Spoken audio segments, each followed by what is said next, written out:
السلام علیکم ورحمۃ اللہ وبرکاتہ۔ میرے عزیز دوستو، امید ہے آپ بخیر ہوں گے۔ اللہ تعالیٰ آپ سب کو شاد و آباد رکھے۔ جیسا کہ آپ حضرات کل کی گفتگو میں سماعت کر چکے ہیں کہ کفار مکہ چند رئیسوں کو لے کر کے اپنے ساتھ جناب ابو طالب کے پاس پہنچے اور آقا کریم صلی اللہ تعالیٰ علیہ وسلم کے خلاف جناب ابو طالب کو بھڑکایا۔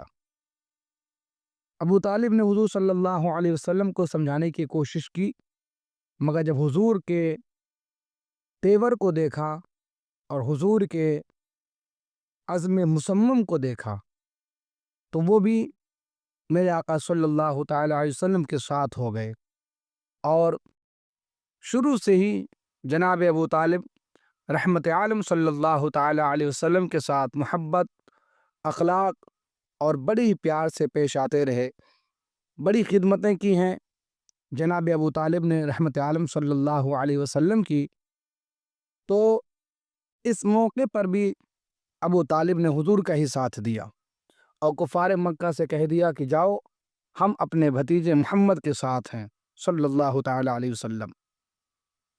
جب کفار مکہ کے ظلم و ستم سے مسلمان پریشان ہو گئے، مکہ شریف کی سرزمین ان پر تنگ کر دی گئی، تو حضور رحمت عالم صلی اللہ علیہ وسلم نے مسلمانوں کو حبشہ جا کر کے پناہ لینے کا حکم دیا، یعنی مکہ شریف سے ہجرت کا حکم دیا۔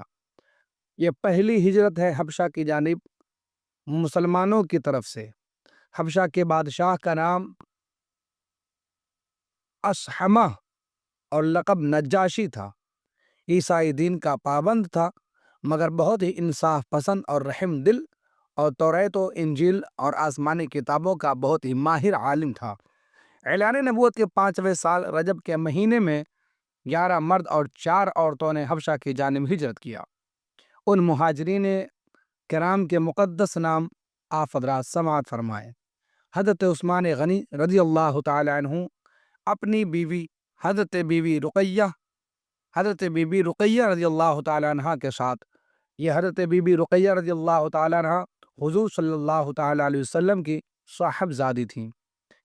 حضرت ابو حذیفہ اپنی بیوی حضرت سہلہ بنت سہیل رضی اللہ تعالی عنہ کے ساتھ، حضرت ابو سلمہ اپنی اہلیہ حضرت ام سلمہ رضی اللہ تعالی عنہ کے ساتھ، حضرت عامر بن ربیعہ اپنی زوجہ حضرت لیلہ بنت ابی حشمہ رضی اللہ تعالی عنہ کے ساتھ، حضرت زبیر بن العوام رضی اللہ تعالی عنہ، حضرت مصعب بن عمیر، حضرت عبد الرحمن بن عوف، حضرت عثمان بن مظعون، حضرت ابو صبرہ بن ابی رحم یا حاتب بن عمرو رضی اللہ تعالی عنہما، حضرت سہیل بن بیضہ، حضرت عبداللہ بن مسعود رضی اللہ تعالی عنہ۔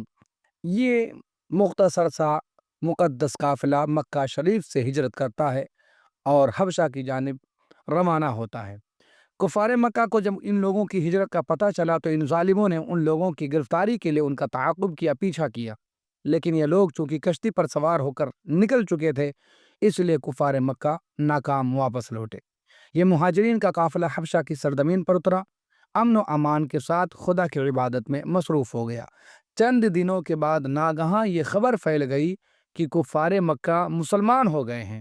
یہ خبر سن کر چند لوگ حبشہ سے مکہ شریف واپس لوٹ آئے، مگر یہاں آ کر پتہ چلا کہ یہ خبر غلط تھی، محض ایک افواہ تھی۔ چنانچہ بعض لوگ تو پھر حبشہ چلے گئے، مگر کچھ لوگ مکہ میں رہ کر کے روپوش ہو کر چھپ چھپ کر کے رہنے لگے۔